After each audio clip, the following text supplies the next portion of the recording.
Welcome to IMPS classes.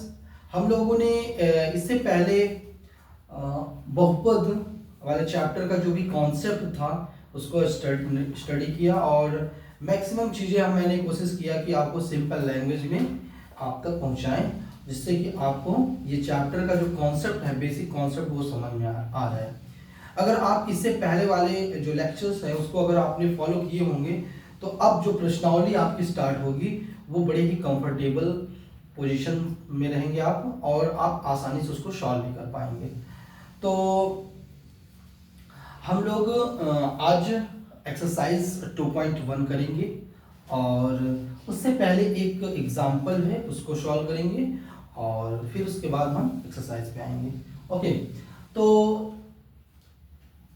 उदाहरण number 1 क्या है कि नीचे दिए गए प्रत्येक बहुपद की घात ज्ञात कीजिए। आपको बताया था कि घात क्या होता है, किसी भी बहुपद का घात क्या होता है। बहुपद का घात हमने ये बताया था कि अगर कोई भी बहुपद आप देख रहे हैं तो उसमें सबसे मैक्सिमम, सबसे अधिकतम घात को देखना होता है। अधिकतम घात जो होता है वही उस बहुपद की घात कहलाता है।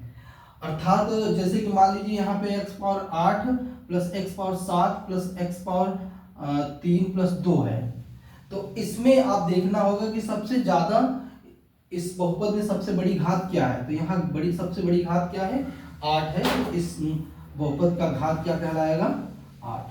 तो कहने का मतलब इस तरीके से हमने आपको काफी अच्छे से समझाने की कोशिश किया था।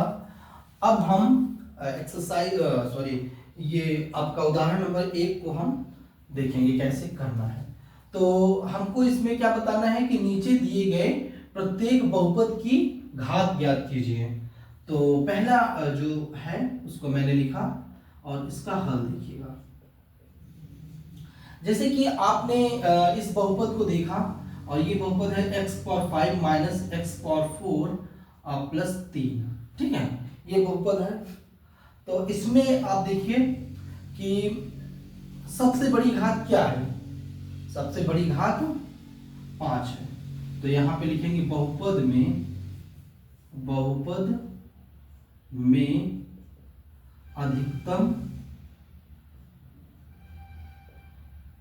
अधिकतम घात बराबर क्या है, 5 है। क्या है, 5। तो बहुपद की घात क्या कहलाएगा, मतलब बहुपद की घात बराबर 5। बहुपद की घात बराबर क्या हो जाएगा, 5 हो जाएगा। ठीक है, आई थिंक समझ में आ गया होगा। इसमें क्या करना है कि देखिए ये मैंने बहुपद लिखा x power 5 minus x power 4 plus 3, ठीक है। अब बहुपद की अधिकतम घात क्या है, यहाँ पे 5 है। तो यही 5 जो है बहुपद की घात कहलाएगी, ठीक है। तथा बहुपद की घात क्या होगा, इस बहुपद के लिए 5 होगा। ऐसे ही हम दूसरा प्रश्न सॉल्व करेंगे, मतलब दूसरा खंड इसका। दूसरा खंड दिया है बहुपद 2 minus Y square, 2 minus Y square minus Y power 3 plus 2 Y power 8, ठीक है। 2 minus Y square minus Y cube plus 2 Y power 8। तो अब बताइए इस बहुपद की घात क्या होगी। तो इसमें देखा जाएगा तो 8 दिख रहा है। तो आप देखेंगे, लिखेंगे यहाँ पे बहुपद की अधिकतम घात बराबर 8 है, यही बहुपद की घात हो जाएगी। अतः बहुपद की घात बराबर 8, ठीक है, ये आंसर हो जाएगा। अब हमारा तीसरा प्रश्न है। तीसरा प्रश्न इस तरीके से दिया गया है कि सिर्फ 2 दिया है। क्या दिया है, 2। तो आप इसको लिख सकते हैं 2 गुणित 1, आप लिख सकते हैं, ठीक है। तो अब 2 गुणित 1 को आप क्या लिखेंगे, 2x पावर 0, 2x पावर 0। अतः यहां पे लिखेंगे बहुपद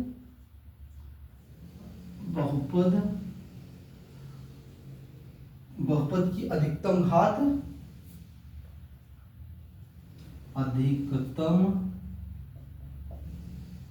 घात बराबर क्या है, 0 है।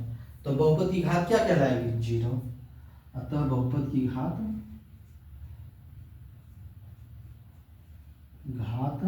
बराबर 0, बहुपद की घात बराबर 0। तो आपने देख लिया कि बहुपद की घात क्या होती है। तो किसी भी बहुपद में सबसे बड़ा घात देखना है, किस टर्म में सबसे बड़ा घात है। जैसे यहाँ x पावर 5 दिया है, यही 5 ही सबसे बड़ी घात है किसी भी चर का, तो वो क्या हो जाएगा, आपका बहुपद की घात कहलाएगी। इसी तरीके से यहाँ पे बहुपद की घात 8 है, क्योंकि जो टर्म 2y पावर 8 है वही आपका सबसे बड़ी घात है, y की पावर 8 ही सबसे बड़ी घात है, इसलिए इस बहुपद का घात क्या कहलाएगी, क्या होगा, 8 होगा।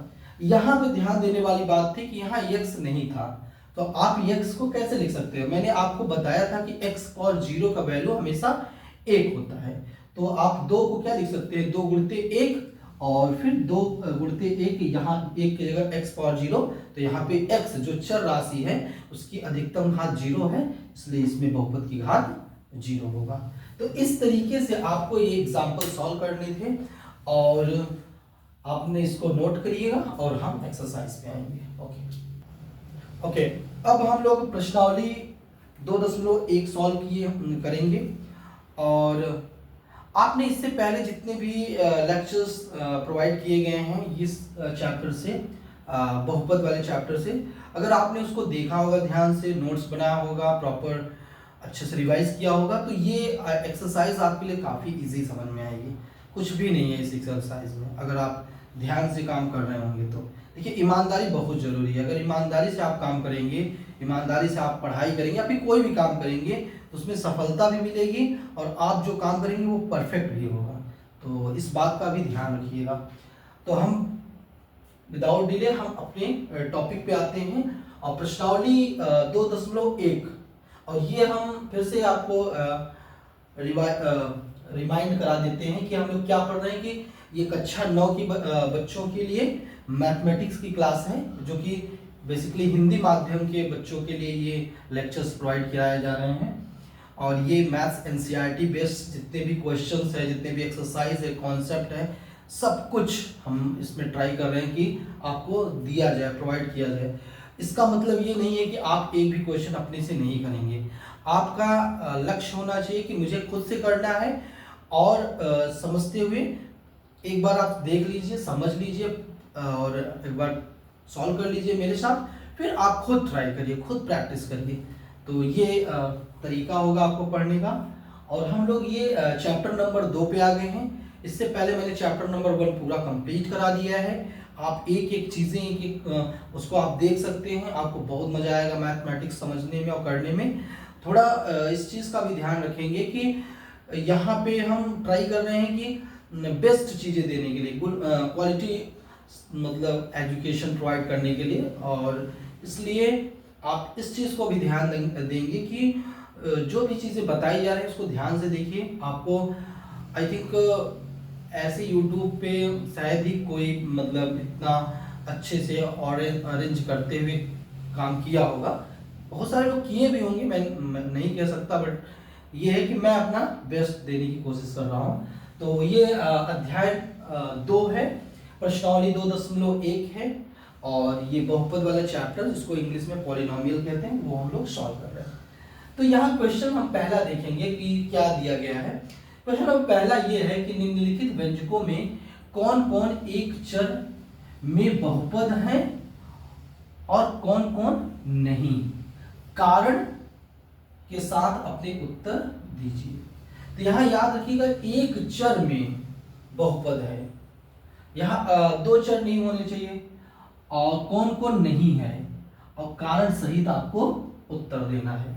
तो पहली बात आपको स्टूडेंट बताए थे कि आपको बहुपद कैसे पता होना चाहिए, बहुपद क्या कौन सा होगा कि नहीं होगा ये कैसे पता होगा, और कैसे ये पता होगा कि एक ही चर वाला बहुपद है या फिर 2 चर वाला या फिर उससे ज्यादा चर वाली बहुपद है। एक बार छोटा सा रिवीजन हम बात कराएंगे कि आपको मैंने बताया था कि बहुपद किसको कहते हैं। बहुपद का कंडीशन ये था कि कोई भी बहुपद दिया गया हो जिसका चर अगर है, चर एक्स वाई जेड कुछ भी हो सकता है, उसका घात जो है, उसका जो घात हो वो पूर्ण संख्या हो। क्या होना चाहिए? पूर्ण संख्या होना चाहिए। कभी भी फ्रैक्शन में नहीं होना चाहिए, वो पूर्ण संख्या होना चाहिए। और आपको पता होगा पूर्ण संख्या क्या होता है, जो 0 1 2 3 डॉट डॉट इससे स्टार्ट होता हो। ठीक है, एग्जांपल के लिए जैसे मैंने लिखा है x पावर 10, तो ये पूर्ण संख्या है, तो ये एक बहुपद है। ठीक है, और याद रखिएगा एक चर वाला है कि दो चर वाला। अब देखिए मैंने यहाँ एक एग्जांपल लिया x power 10 plus x power 9, तो ये एक चर वाला बहुपद है, क्योंकि यहाँ पे दोनों जगह x आया है, एक ही चर आया है। बट अगर हम यहीं पे लिखते हैं x power 10 plus y power 9, तो यहाँ पे दो चर हो गए, एक x और एक दूसरा y है, तो ये दो चर वाला बहुपद हो गया, ना कि एक चर वाला। तो ये छोटे से मैंने एक कॉन्सेप्ट को रिवाइज कराया। अब आप क्वेश्चन को लिखेंगे कैसे करना है। तो फिर से हम प्रश्न पढ़ते हैं, निम्नलिखित व्यंजकों में कौन कौन एक चर में बहुपद है और कौन कौन नहीं है, कारण के साथ उत्तर दीजिए। तो पहला हम हल करेंगे, फर्स्ट हल, हल नंबर एक देखिएगा, ये आपका 4x² माइनस 3x प्लस 7। ठीक है, पहली बात तो ये बहुपद है कि नहीं, तो आप लिखेंगे कि हाँ ये बहुपद है। ठीक है,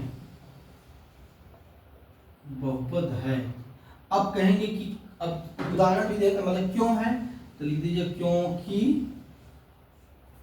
चर जिसको x कहा गया, चर x की घात पूर्ण संख्या है। पूर्ण संख्या मतलब 2 है। ठीक है ना, पूर्ण संख्या क्या है? 2 है, मतलब 2 है 1 है, ये मतलब नहीं लिखते हैं 2, मतलब क्योंकि हर के लिए हमको इस्तेमाल करना है, तो आप सिर्फ लिख दीजिए कि ये बहुपद है क्योंकि चर की घात पूर्ण संख्या है। अब ये एक चर वाला है कि दो चर वाला है, तो यहाँ पे लिख दीजिएगा पहला उत्तर हो गया कि बहुपद है। दूसरा आंसर इसी में होगा कि हाँ एक चर वाला बहुपद है। ठीक है ना, इसमें देखिए x ही आ रहा है, इसलिए एक ही चर वाला बहुपद है। ठीक है, तो ये पहला हल हो गया। अब आते हैं हल दूसरा। देखिए यहाँ पे क्या दिया गया है, बहुपद y का स्क्वायर प्लस करनी में 2। अब यहाँ पे देखिएगा यह एक यहां भी लिख दीजिएगा, यह एक, मतलब इस उसकी बात कर रहे हैं ना बहुपद की, तो यहां भी लिख दीजिएगा यह एक बहुपद है क्योंकि चर के घात पूर्ण संख्या है। अब दूसरा प्रश्न आता है कि क्या ये एक चर वाला है, तो लिखेंगे हाँ यह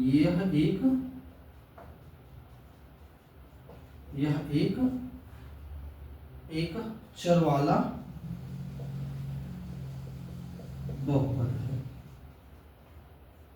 ठीक है ना, तो यहाँ पे ये दोनों चीज समझ में आ गई होगी। अब हल नंबर तीसरा पे आएंगे। हल नंबर तीसरा देखिए, यहाँ पे प्रश्न ये दिया गया है, बहुपद 3 कड़ी में t प्लस t कड़ी में 2। क्या ये बहुपद है? आप इसको और अच्छे से लिखना चाहें, मतलब घात के फॉर्म में, तो t और करड़ी में 2 है, तो इसका मतलब क्या हो, करड़ी में t है, इसका मतलब क्या है, इसका घात 1/2 होगा, प्लस t करड़ी में 2, तो आप ये कहेंगे कि यह एक बहुपद नहीं है, यह एक बहुपद नहीं है, यह एक बहुपद नहीं है। अब उसका वजह क्या लिखेंगे, क्योंकि क्या है, क्योंकि चर की घात पूर्ण संख्या नहीं है, क्योंकि चर की घात पूर्ण संख्या नहीं है। चर की घात पूर्ण संख्या नहीं है, क्योंकि यहाँ पे पूर्ण संख्या नहीं है, यहाँ पे 1/2 है, इसलिए ये पूर्ण संख्या 1/2 नहीं हो सकती, इसलिए आप कह सकते हैं कि यह एक बहुपद नहीं है। तो आप अब एक चर वाला या फिर दो चर वाला यहाँ पे बताने की जरूरत नहीं है, क्योंकि ये बहुपद ही नहीं है, तो आप सीधा से बोल देंगे कि हाँ ये बहुपद नहीं है। यहाँ पे हम ये कैसे बता सकते हैं कि एक चर वाला बहुपद है कि नहीं, जब पहले ही कंडीशन नहीं फॉलो कर पाया तो फिर दूसरे की बात नहीं करेंगे। अब आते हैं हम लोग क्वेश्चन नंबर चौथा पे। क्वेश्चन नंबर चौथा देखिए क्या है, y plus 2/y, y plus 2/y। अब देखिएगा इसको आप क्या लिखेंगे, y प्लस 2 गुणित y पावर -1, y पावर -1। अब देखिए यहाँ पे चर की घात क्या है, -1, जो कि पूर्ण संख्या नहीं है, तो यहाँ पे लिखेंगे यह बहुपद नहीं है, यह बहुपद नहीं है। क्यों, इसका वजह लिखेंगे, क्योंकि चर की घात पूर्ण संख्या नहीं है, पूर्ण संख्या नहीं है। ठीक है, तो ये भी बहुपद नहीं है। अब आगे हम लोग पांचवें प्रश्न पे। कौन सा प्रश्न, पांचवा प्रश्न देखिए। पांचवा प्रश्न लिखा हुआ है कि x की power 10 plus Y cube plus T power 50। ठीक है ना, तो अब बताएं आप कि इसमें क्या ये बहुपद है, तो लिखेंगे हाँ यह एक बहुपद है, क्योंकि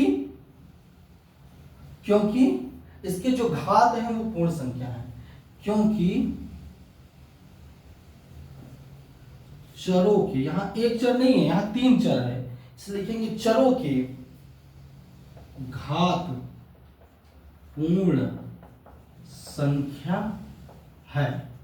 अब प्रश्न उठता है कि क्या ये एक चर वाला बहुपद है, नहीं, आपको पता है कि यहाँ पे 3 चर इस्तेमाल किए गए, x, y और t, इसलिए यहां पे लिखेंगे नहीं यह एक चर वाला बहुपद नहीं है, एक चर वाला बहुपद नहीं है। तो आपसे पूछा जाए ये कितने चर वाला बहुपद है, तो ये 3 चर वाला बहुपद है। तो ये हमने प्रश्न बताया, एक बार फिर से हम आपको समझाएंगे कि इसमें ये पूछा गया है कि जो दिया गया है बहुपद, क्या ये एक चर वाला बहुपद है, और पहली बात तो पूछा गया है कि बहुपद है कि नहीं, फिर अगर है तो क्या एक चर वाला बहुपद है या फिर उससे ज्यादा। तो आप पहला प्रश्न देखें कि यहाँ पे सब जो x का इस्तेमाल किया गया है उसका पावर पूर्ण संख्या है, इसलिए कहा कि हाँ ये बहुपद होगा और एक ही चर होगा, क्योंकि इसमें x मतलब एक ही चर इस्तेमाल हुआ है। इसी प्रकार इसमें भी एक ही चर वाला इस्तेमाल मतलब बहुपद होगा, क्योंकि यहाँ सिर्फ y है और उसके पावर जो भी दिया गया है वो भी पूर्ण संख्या है, तो ये भी होगा। यहाँ करनी में t दिया है, तो देख के लग रहा है कि t के पावर 1/2 फ्रैक्शन में हो गया, मतलब परिमेय संख्या हो गया, तो वो कभी पूर्ण संख्या नहीं हो सकता, परिमेय संख्या है, तो इसलिए आप कह दिए कि ये बहुपद नहीं होगा। तो प्रश्न ही नहीं उठता कि एक चर या दो चर, ये इसकी बात ही हम नहीं करेंगे। फिर यहाँ पे हो गया y प्लस 2/y है, तो यहाँ भी हम अगर y को ऊपर ले जाएं तो माइनस में हो जाएगा, और -1 पूर्ण संख्या नहीं हो सकती, इसलिए ये भी आपका बहुपद नहीं होगा। लास्ट वाला प्रश्न पांचवा, इसमें आपने देखा कि इसमें 3 चर राशि इस्तेमाल किए गए हैं, x, y और t का, और देखा कि उसके पावर मतलब है पूर्ण संख्या, तो आप ये कहेंगे हाँ यह एक पूर्ण संख्या है, क्योंकि इसके जो घात हैं वो पूर्ण संख्या है। एक बहुपद है क्योंकि चरों की जो घात है पूर्ण संख्या है, बट यह एक चर वाला बहुपद नहीं है, ये 3 चर वाला बहुपद है। तो इस तरीके से ये पहला प्रश्न सॉल्व करना था। आई होप आपको समझ में आया होगा। स्टूडेंट्स, अभी हमने आपको बताया कि बहुपद किसे कहते हैं और बहुपद के प्रकार में एक था कि एक चर वाला बहुपद है या फिर उससे ज्यादा। तो वैसे क्वेश्चन हम लोगों ने अभी जस्ट सॉल्व किया। आई होप आपको वो समझ में आया होगा। अब हम सेकेंड क्वेश्चन पे आते हैं। तो अब हम सेकेंड क्वेश्चन को देखेंगे और फिर इसको बताएंगे क्या कैसे करना है। जैसे कि निम्नलिखित में से प्रत्येक में x स्क्वायर का गुणांक लिखिए। तो बच्चों, हमने आपको गुणांक जो कॉन्सेप्ट जब बता रहे थे तो आपको मैंने बताया था कि गुणांक कैसे देखा जाता है। अभी तो आप यहाँ पे सिर्फ जैसे सपोज करिए मैंने 5x स्क्वायर लिखा प्लस 2ax। अब मैंने इसमें पूछा कि आप मुझे x स्क्वायर का गुणांक बताइए, तो आप क्या करोगे, जिसका गुणांक चाहिए हमको उसको आप हाइड कर लो, मतलब छिपा लो, तो बचेगा जो वो उसका गुणांक हो गया, अर्थात यहाँ 5 हो जाएगा। इसी प्रकार अगर हमको x का गुणांक चाहिए तो हम x को हाइड कर लेंगे, क्या बचा, इसमें 2 बचा, तो इसका मतलब x का गुणांक 2 होगा। कहने का मतलब है कि जिसका गुणांक पूछा जाए, कभी कभी ऐसे भी प्रश्न पूछे जा सकते, 5a square b x square और y, ठीक है ना। अब पूछ लिया y का गुणांक बताइए, तो आप ये नहीं कहोगे कि y का गुणांक सिर्फ 5 है, नहीं, आप हाइड करिए, ये पूरा y का गुणांक होगा, ठीक है ना, जो पूरा टर्म उस चर से गुणा किया गया हो, या फिर चर भी हो सकता है अचर भी। अगर हम 5 का गुणांक हम आपसे पूछे तो इसका मतलब हो गया a square b x square y, ये होगा। तो ये इस तरीके से हम गुणांक देखते हैं कि उस पर्टिकुलर चर या अचर में किस चीज का गुणा हुआ है, किस संख्या का गुणा हुआ है, किस चर या अचर का गुणा हुआ है, वो उसका गुणांक कहलाएगा। अब हम क्वेश्चन के माध्यम से समझेंगे। तो एक बार फिर से आप देखिएगा, प्रश्न ये है कि निम्नलिखित में से प्रत्येक में x स्क्वायर का गुणांक लिखिए। तो हम पहला प्रश्न हल करेंगे। पहला का हल होगा, क्या होगा, जैसे कि हम बहुपद लिखें 2 plus x square plus x, ठीक है। अब इसमें कहा गया कि एक्स स्क्वायर का गुणांक, तो यहां पे लिखेंगे एक्स स्क्वायर का गुणांक क्या होगा, आप बताएं। अब यहां पे देखा गया कि एक्स स्क्वायर ये है, ठीक है, ये दूसरा टर्म क्या है, एक्स स्क्वायर है। अब इसमें किसी चीज का गुणा दिख नहीं रहा है, इसका मतलब उसमें 1 का गुणा हुआ होगा। किस चीज का गुणा हुआ होगा, 1 का। तो इसलिए आप कहोगे एक्स स्क्वायर का गुणांक 1 है। एक्स स्क्वायर का गुणांक क्या है, 1 है। मतलब कि अगर कोई भी टर्म है, सपोज करिए मान लीजिए 5x है, तो यहाँ पे तो दिख रहा है 5 है, लेकिन अगर x सिर्फ दिखा, इसका मतलब इसमें 1 का गुणा हुआ है। तो ये बहुत बेसिक चीज है, बट हम हर चीज को आपको बताने की कोशिश कर रहे हैं कि इसमें सारे तरह के बच्चे होंगे, कुछ अच्छे होंगे पढ़ने में, कुछ मीडियम में भी होंगे, तो उनको भी ये चीजें समझ में आए। अब आते हैं हम सेकेंड क्वेश्चन पे।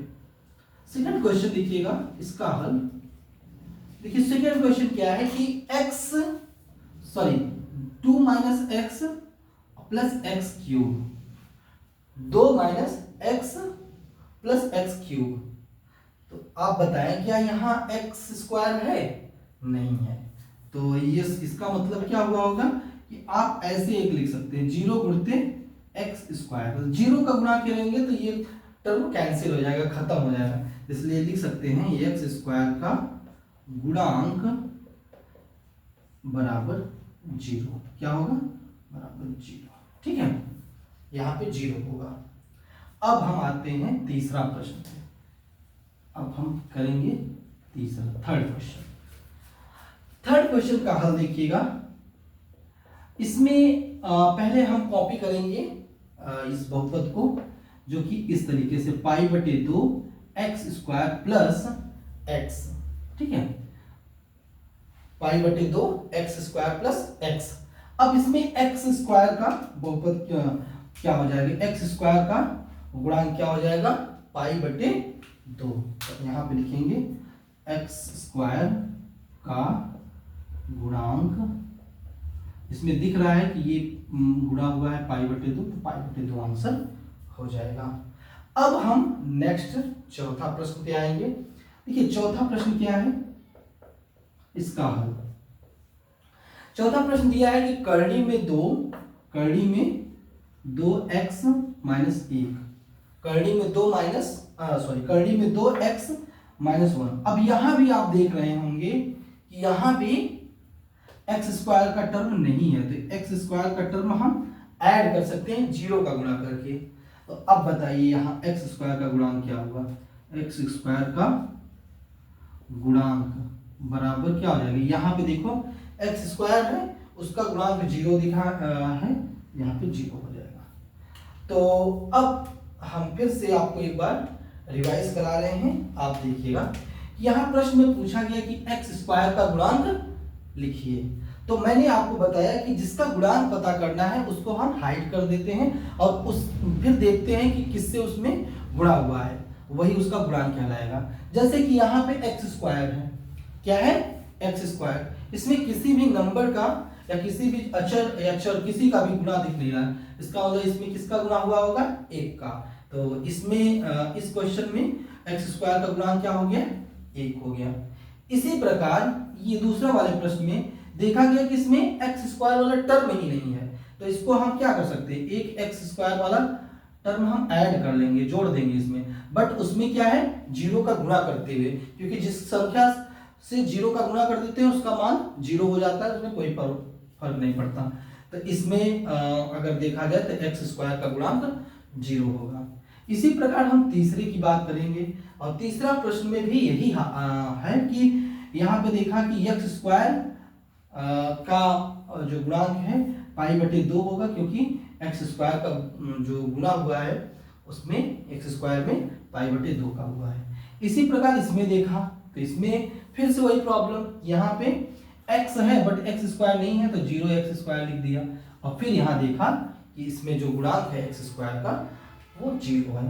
तो इस तरीके से आपको सॉल्व करना था, और ये प्रश्न इस तरीके से हो गया। अब हम लोग नेक्स्ट क्वेश्चन पे चलेंगे। Okay, thank you.